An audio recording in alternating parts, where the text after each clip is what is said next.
Ah, another day and another scoop from the realm of politics, where the drama is thicker than a New York cheesecake and just as hard to digest. Today we delve into the latest episode of As the White House Turns, featuring none other than the master of ceremonies himself, President Donald Trump.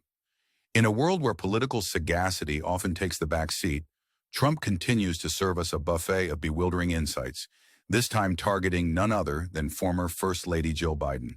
In an exclusive interview with Fox Noticias, Trump offered his candid thoughts on Jill Biden's role in her husband's administration. When asked by host Rachel Campos Duffy if Jill was merely Joe Biden's auto pen, a term as cryptic as the Da Vinci Code, Trump, in a rare moment of apparent clarity, denied it. However, he quickly pivoted to suggest she was undeniably influential, citing her participation in a cabinet meeting. If we didn't know any better, we'd think the former First Lady had secretly been pulling the strings, possibly while knitting a sweater and baking cookies all at the same time.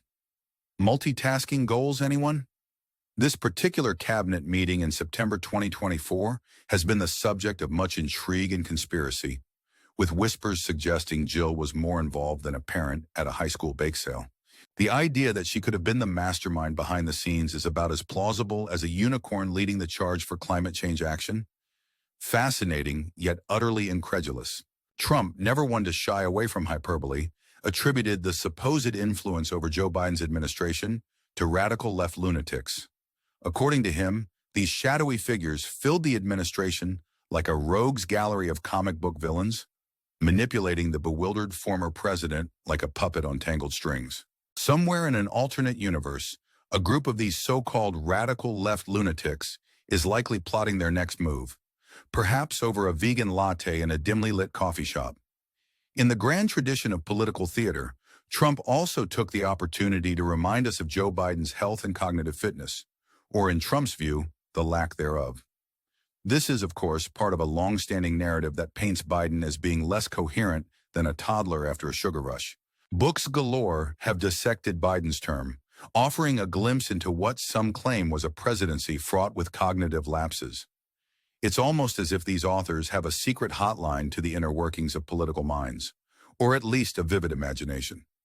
Meanwhile, Trump, not one to be outdone, has been on a nationwide tour flaunting his own mental and physical prowess.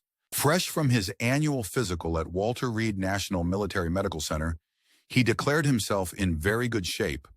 One can only wonder if his cognitive test involved identifying elephants or spelling kafef correctly. Either way, he assures us that he aced it, unlike his predecessor in the elusive Kamala Harris, who purportedly declined such an examination. Perhaps they were too busy plotting with those radical left lunatics. As we continue to navigate the topsy-turvy world of political discourse, one cannot help but marvel at the absurdity of it all.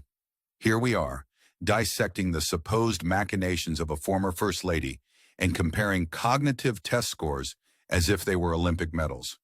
In a world where the news often reads like a satirical skit, perhaps it's time to ask ourselves, what does all this really mean?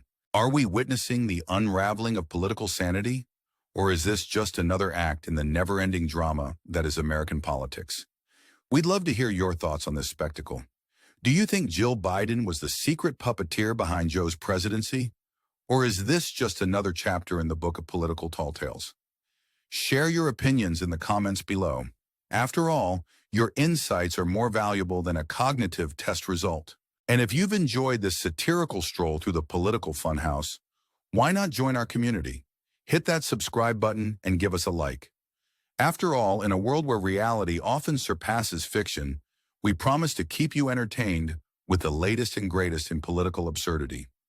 Until next time, stay sharp, stay sarcastic, and remember, the news is always stranger than it seems.